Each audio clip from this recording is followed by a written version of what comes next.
Hello guys, welcome to my YouTube channel. मैं CA Shammi Saluja. देखिए, आज मैं स्पेसिफिकली बात कर रहा हूँ कि फार सब्जेक्ट को कैसे करें। फाइनेंशियल अकाउंटिंग एंड रिपोर्टिंग, जो कि बच्चों के लिए बहुत ज़्यादा challenging, it's really tough job to crack USCPA का एफएआर सेक्शन। सो आज मैं आपसे उस एफएआर सेक्शन की स्ट्रैटेजीज़ के रिगार्डिंग बात करूंगा, बिकॉज बहुत सारे स्टूडेंट्स को पढ़ाने के बाद, डिफरेंट कैलिबर के स्टूडेंट्स को पढ़ाने के बाद मेरा एक कंक्लूजन है कि मैंने स्टूडेंट्स को 3 कैटेगरी में बांटा हुआ है। एक चार्टर्ड अकाउंटेंट स्टूडेंट, एक CA inter plus B Com student और एक सिंपली ग्रेजुएट या पीजी स्टूडेंट। तो ये 3 कैटेगरी के बच्चों का एनालिसिस करने के बाद मैं आपको स्ट्रैटेजिकली बताऊं कि जो ग्रेजुएट स्टूडेंट है, सबसे पहले मैं ग्रेजुएट स्टूडेंट के रिगार्डिंग बात करूंगा, क्योंकि ग्रेजुएट स्टूडेंट जो हैं वो बहुत सफ़र कर रहे हैं, एफएआर को क्लियर नहीं कर पा रहे हैं, because it's a huge amount of investment is involve. आपके बहुत ज़्यादा जब इन्वेस्टमेंट लग चुका हो और आपको फार सब्जेक्ट को डील करना हो, तो देखिए, सबसे इम्पॉर्टेंट बात अगर मैं पहली कहूँ कि अगर आपको एफएआर सेक्शन क्लियर करना है तो एक चीज़ आपकी बहुत ज़्यादा परफेक्ट होनी चाहिए, वो फंडामेंटल्स ऑफ द अकाउंटिंग। क्योंकि आप देखेंगे फार सेक्शन में 10 यूनिट्स हैं और हर यूनिट्स में जनरल एंट्री का बड़ा रोल है। जनरल एंट्री का रोल है, आपके अकाउंटिंग फंडामेंटल्स काफ़ी क्लियर होना चाहिए। तो मेरा जनरल ऑब्जर्वेशन है, ग्रेजुएट स्टूडेंट के साथ में उनके बेसिक फंडे क्लियर नहीं होते। तो आपको अगर एफएआर क्लियर करना है तो सबसे पहले आपको क्या करना पड़ेगा, आपके बेसिक्स के ऊपर काम करना पड़ेगा। और अगर आपके बेसिक स्ट्रांग होगा गाइस, सो आप एक पहली सीढ़ी को क्या करते हैं, क्रॉस करते हैं। तो मैं अगर फर्स्ट थिंग अगर मैं बात करूँ ग्रेजुएट स्टूडेंट के लिए, उनके बेसिक्स कॉन्सेप्ट्स आपके क्या होने चाहिए, बहुत स्ट्रांग होना चाहिए। दूसरी बात, सर हमने चलिए हमारे बेसिक्स फंडे, हमारा इंस्टीट्यूट तो इसके पूरे स्पेशली 20 डेज़ के सेशन ऑर्गेनाइज कराता है, जिसमें आपको सारे बेसिक कॉन्सेप्ट्स हम लोग क्लियर करेंगे। उसके बाद सर सेकंड क्या, तो देखिए आप कैटेगरीज वाइड बांटिए। जो भी यूनिट्स हैं उसको ABC कैटेगरी में मैं बांटता हूँ।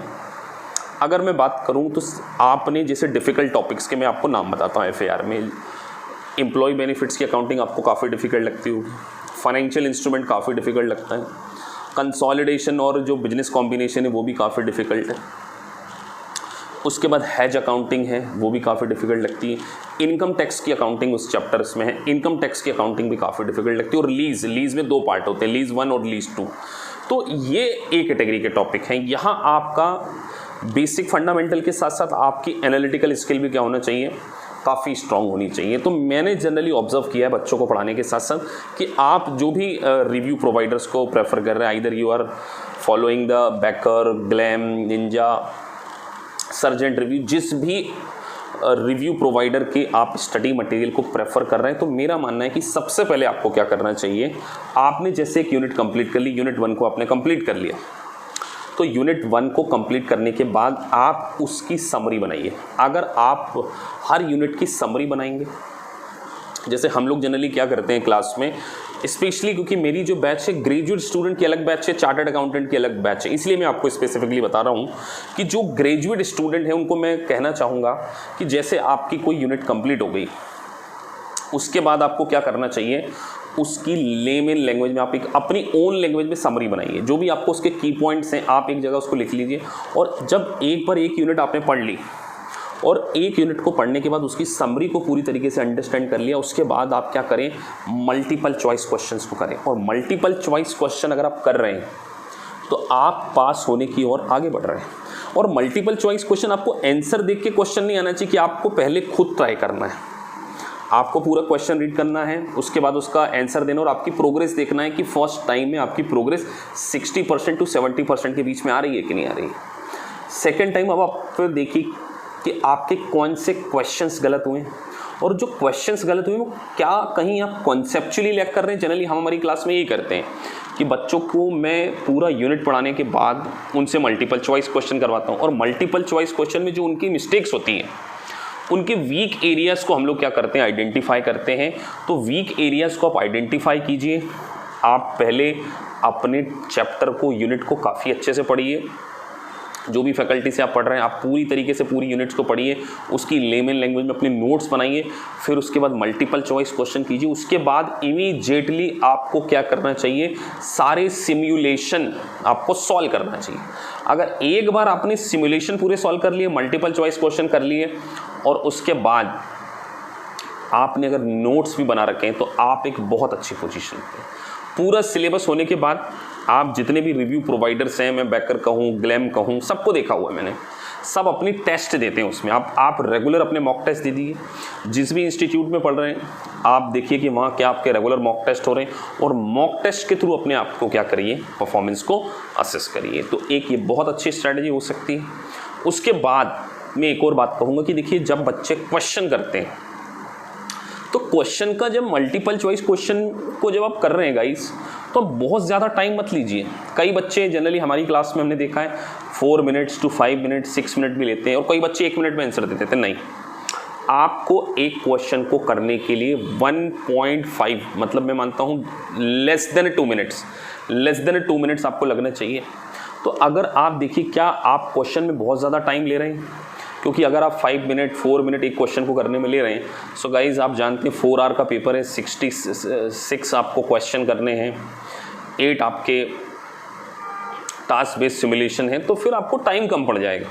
तो जब कभी भी आप अपना आंसर दे रहे हैं तो you have to be very decisive. आपको अपना आंसर देते समय बहुत डिसाइसिव होना पड़ेगा, आपको कॉन्फिडेंट होना पड़ेगा कि मेरा आंसर बिल्कुल ठीक है। और बार बार बोल रहा हूँ, आपके कॉन्सेप्ट काफ़ी क्लियर होने चाहिए। अगर आपके कॉन्सेप्ट क्लियर हैं तभी आप पास हो सकते हैं। तो बेसिक फंडामेंटल्स आपके होने चाहिए, आपको नोट्स बनाने पड़ेंगे, उसके बाद उसके क्वेश्चन कीजिए, उसके बाद उसको सिमुलेशन को सॉल्व कीजिए, और एटलीस्ट मेरा मानना है कि आप फार सेक्शन को अपीयर करने से पहले 3 टाइम्स का रिवीजन आपको क्या है, रिक्वायर्ड होगा। अगर आप 3 बार रिवीजन करते हैं गाइस, तो आपकी काफ़ी अच्छी ग्रोथ होगी उसमें, और मेरा मानना है कि आप सीपीए के फार जैसे सेक्शन को क्या कर सकते हैं, क्लियर कर सकते हैं। सो उसके बाद एक और मैं बात कहूँ, देखिए क्या होता है कि आप चीज़ों को कॉन्सेप्चुअली अंडरस्टैंड करने की कोशिश कीजिए। आप अगर मान के चलिए चीज़ों को रट रहे हैं, कई बच्चे जनरल एंट्री को रट रहे हैं, उसको आप यहाँ पे रटने से कुछ काम नहीं होगा। ये कोई रोटाफिकेशन की एग्ज़ाम नहीं है, इट्स ऑल अबाउट एप्लीकेशन। आपको अपने माइंड को क्या करना है, अप्लाई करना है। तो गाइस मैं आपसे यही कहूँगा कि FAR सेक्शन को काफ़ी अच्छे से पढ़िए, क्योंकि देखिए अगर आपका FAR निकल गया ना, और मैं जनरली बच्चों को कहता हूँ कि स्टार्ट विद द बेस्ट। आपको सबसे पहले FAR सब्जेक्ट को ही लेना है, क्योंकि आप FAR को पास करने के बाद 18 मंथ के अंदर अंदर बाकी के 3 सेक्शन क्लियर कर सकते हैं। कई बच्चे ऐसा करते हैं, पहले BC सब्जेक्ट को उठा लिया जो कंपेरेटिवली आसान पड़ा था, BC आपने कंप्लीट कर लिया, उसके बाद आपके पास 18 महीने, तो हो सकता है कि आपको FAR में 1 या 2 अटेम्प्ट लग जाए, तो हो सकता है कहीं BC जो आपने क्लियर कर रखा था वो भी लैप्स ना हो जाए। तो आप ऐसी गलती बिल्कुल ना कीजिए, आप पहले FAR सेक्शन को क्लियर कीजिए, और FAR अगर आपका क्लियर हो गया तो आपका CPA बनना बिल्कुल क्या हो जाएगा, सर्टेन हो जाएगा। सो गाइस, कुछ स्ट्रैटेजीज़ मैंने आपको बताई हैं कि बेसिक कॉन्सेप्ट्स आपके बहुत ज़्यादा स्ट्रांग होने चाहिए, ABC एनालिसिस आपको करना चाहिए, टाइम टू टाइम आपको उसके टेस्ट देना है, और आपके कॉन्सेप्ट काफ़ी अच्छे क्या होने चाहिए, क्लियर होना चाहिए। और मैं जो डिफ़िकल्ट टॉपिक्स के बारे में बात कर रहा हूँ गाइस, इनकी आप मस्ट आप क्या करें, प्रैक्टिस करें। आप इसके साथ साथ सिमुलेशन, साथ साथ आप इसके सारे मल्टीपल चॉइस क्वेश्चन को करें, तभी आप क्या कर पाएंगे, पास हो पाएंगे। और कॉन्फिडेंस, देखिए कॉन्फिडेंस भी बहुत ज़रूरी है। अगर आप खुद ही बिलीव नहीं करेंगे कि हमसे हो सकता है, तो गाइड से वेरी डिफिकल्ट टास्क। आपको एक शेड्यूल बनाना पड़ेगा। वर्किंग प्रोफेशनल्स के लिए मैं स्पेसिफिकली कहूँगा कि आप अगर संडे सैटरडे क्लासेस कहीं कर रहे हैं, सो गाइज अगर आप 5-5 घंटे की क्लासेस कर रहे हैं, मैंने देखा बहुत सारे institute just because of their self interest 5 घंटे सवेरे 10 से 3 बजे तक की क्लास, 5 घंटे अगर आप पढ़ेंगे, आपका माइंड वैसे ही एग्जॉस्ट हो जाएगा गाइस। आपको कुछ समझ नहीं आएगा। पढ़ तो लेंगे, क्लासेस अटेंड कर लेंगे, आपने सॉफ्टवेयर खरीद लिया, लेकिन वो सॉफ्टवेयर खरीदने से आप पास नहीं होंगे। इसलिए मैं कहता हूँ कि हमारा जो इंस्टीट्यूट है वो हर स्टूडेंट को हम लोग लेट इवनिंग की 7:30 to 9 की एक बैच ऑर्गेनाइज कराते हैं, अर्ली मॉर्निंग 7 to 9 की बैच ऑर्गेनाइज करते हैं। संडे सैटरडे 12:30 से हमारी जो क्लासेस होती हैं वो 2 घंटे की क्लासेस होती हैं, मोर देन इनफ है। आप एक एक सेक्शन को क्लियर कीजिए। और बहुत ज़्यादा अच्छा, कई बच्चे चारों सब्जेक्ट की कोचिंग लगा के एक साथ बैठेंगे, ये भी गलत है। अगर आप चारों सेक्शन की कोचिंग एक साथ पढ़ेंगे तो आप कुछ भी नहीं पढ़ पाएंगे। तो मेरा मानना है कि आप दो सब्जेक्ट से FAR और ऑडिट के साथ में स्टार्ट कीजिए और उसके बाद रेगुलेशन और BC को क्लियर कीजिए। सो गाइस, ये बहुत ज़्यादा प्लानिंग वाली एग्ज़ाम है। और एक और बात मैं कहूँ, ये एग्ज़ाम रटने की एग्ज़ाम नहीं है, इसको आपको टाइम डिवोटेड देना पड़ेगा। और ये इजी एग्ज़ाम भी नहीं है बिल्कुल कि आप ऐसे सोच रहे हैं कि आप बिल्कुल जाएंगे और आप बिल्कुल आपसे क्वेश्चन बन जाएंगे। नहीं guys, it's a really challenging job. मैं लिटरली कह रहा हूँ कि आप इसका रिज़ल्ट काफ़ी, मतलब आप कहें कि 50% कहने को रिजल्ट तो है, लेकिन आप 50% इंटायर वर्ल्ड में हैं। आप सोचिए कितने सारे स्टूडेंट्स USCP के एग्ज़ाम को क्लियर कर रहे हैं और फॉरेन के बहुत सारे स्टूडेंट कर रहे हैं। तो हमारे इंडिया की जो ग्रेजुएशन है, कई बच्चों के मन में मिथ है कि सर ग्रेजुएशन के बाद तो ये 11 महीने में हो जाता है। वो ग्रेजुएशन जो है ना, वो यूनाइटेड स्टेट ऑफ अमेरिका का ग्रेजुएशन है, इंडिया का ग्रेजुएशन नहीं है। जनरली मैंने ऑब्जर्व किया है कि इंडियन कॉमर्स स्टूडेंट जो BCom ग्रेजुएट करके आए हैं, उनके तो फंडामेंटल्स ही स्ट्रांग नहीं है। वो 3 दिन 4 दिन पहले अपनी बुक को उठा के अपनी ग्रेजुएशन को कंप्लीट किए और फिर वो सोचते हैं CPA क्लियर हो जाए। सो गाइस, CPA एक चार्टर्ड अकाउंटेंट की इक्विवेलेंट प्रोफेशन, इतनी आसानी से क्लियर नहीं होगा। सो मैं आपको यही कहना चाहूँगा, ऐसी कोचिंग क्लासेस को ही ज्वाइन कीजिए जो आपको रेगुलर स्टडी करा रहा हो, रेगुलर आपके टेस्ट ले रहा हो। 2 महीने में कई कोचिंग क्लासेस, मेरे पास बच्चे आते हैं दूसरी कोचिंग से, 2 महीने में FAR कंप्लीट हो गया। बेटा अगर 2 महीने में आपका FAR कंप्लीट करके आपने पढ़ लिया तो फिर आप एग्ज़ाम में, तो मुझे नहीं लगता कि आप 50 नंबर से ज़्यादा स्कोर कर पाएंगे। तो देखिए, FAR को करने के लिए एटलीस्ट 4 मंथ की कोचिंग क्लासेस आपको लगेगी। 4 मंथ इस मस्ट रिक्वायर्ड है, जिसमें 1.5 घंटे की क्लास रेगुलर बेसिस पे होना चाहिए।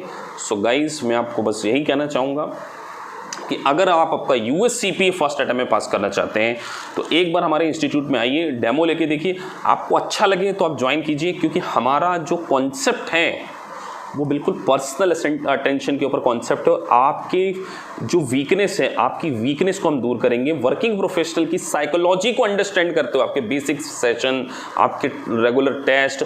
और हाँ, कोई भी इंस्टीट्यूट अगर आपको सिमुलेशन नहीं करा रहा है, केवल आपको प्रोविजन पढ़ाए, नाम मात्र की अगर 1-2 सिमुलेशन करा दिए, 4 क्वेश्चन करा दिए और बोले बाकी बेकर के सॉफ्टवेयर, ग्लैम के सॉफ्टवेयर से आप कर लेना, सो गाइज आप उस टाइम तो सेटिस्फाई हो जाएंगे। लेकिन जिस दिन आप एग्ज़ाम देने जाएंगे ना, तो आप ध्यान रखिए आप लैक हो जाएंगे। क्योंकि अगर आपने क्लास में सारे मल्टीपल्स, क्योंकि देखिए क्वेश्चन नहीं करना है, कई बार क्वेश्चन बच्चों को क्या है कि गैस वॉक में सही हो सकता है, लेकिन क्वेश्चन के पीछे के लॉजिक को भी आपको क्या करना है, अंडरस्टैंड करना है। तो हमारा इंस्टीट्यूट तो सारे मॉड्यूल्स को पढ़ाने के बाद उसके टॉपिक वाइज मॉक टेस्ट लेता है, सारे सिमुलेशन, सारे मल्टीपल चॉइस क्वेश्चन हम क्लास में कवर करते हैं। और इसीलिए हम आपसे कह रहे हैं कि अगर आप एक पर्सनल लेवल पर, अच्छे लेवल पर, एक कॉन्क्रीट वे में अच्छी कोचिंग क्लासेस को पढ़ना चाहते हैं, जिसमें आपके साथ जो फैकल्टी मेंबर है उसका पूरा पर्सनल अटेंशन बरकरार रहे, आपको सारे मल्टीपल चॉइस क्वेश्चन, सारे सिमुलेशन, टॉपिक वाइज टेस्ट हो, और कोर्स फिनिश होने के बाद एक बार रिवीजन भी अगर आपको कोई इंस्टीट्यूट कराता है, तो दैट इज़ द चॉइस। मैं बस आपसे यही कहना चाहूँगा गाइस, तो टेक अ वाइज डिसीजन। अगर आपको वीडियो अच्छा लगा है तो आप हमारे इंस्टीट्यूट को ज्वाइन कर सकते हैं, आप डेमो ले सकते हैं। हम आपको प्रॉमिस करते हैं टिल यू पास, जब तक आपका USCPA क्लियर नहीं हो जाएगा, we will touch with you. So thank you guys for watching this video. आप हमारे चैनल को सब्सक्राइब कर सकते हैं ताकि आपको टाइम टू टाइम इस प्रकार के एजुकेशन वाले वीडियोस मिलते रहें, आपका नॉलेज अपडेट होता रहे। बस लास्ट में जाते जाते इतनी कहूँगा, खुश रहिए, खुशियाँ बांटते रहिए और पॉजिटिव रहिए। पॉजिटिव इंसान जिंदगी में हर सिचुएशन से क्या हो सकता है, बाहर हो सकता है। और गाइस, USCPA भी आपका एक दिन डेफिनेटली क्लियर होगा। बस आपको एंड तक कंसिस्टेंटली हार्डवर्क करना और एक प्लानिंग के साथ में you have to identify your mistakes. आप जल्दबाजी का कोर्स नहीं है कि 6 महीने 7 महीने में आप इसको क्लियर कर लेंगे। और वर्किंग प्रोफेशनल गाइस, मैं बस आपसे यही कहना चाहूँगा, अगर आप अपने USCPA को क्लियर करना चाहते हैं पर्सनल अटेंशन के साथ में, कस्टमाइज बैच में, फ्लेक्सिबल टाइमिंग के अकॉर्डिंग आप करना चाहते हैं, सो नीचे लिखे नंबर पर आप क्या कर सकते हैं, हमें व्हाट्सएप कर सकते हैं, हम आपका डेमो सेक्शन ऑर्गेनाइज कराएंगे। आपको अच्छा लगता है तो आप ज्वाइन कीजिए। बस हमारा तो यही कहना है। Thank you guys, thank you very much.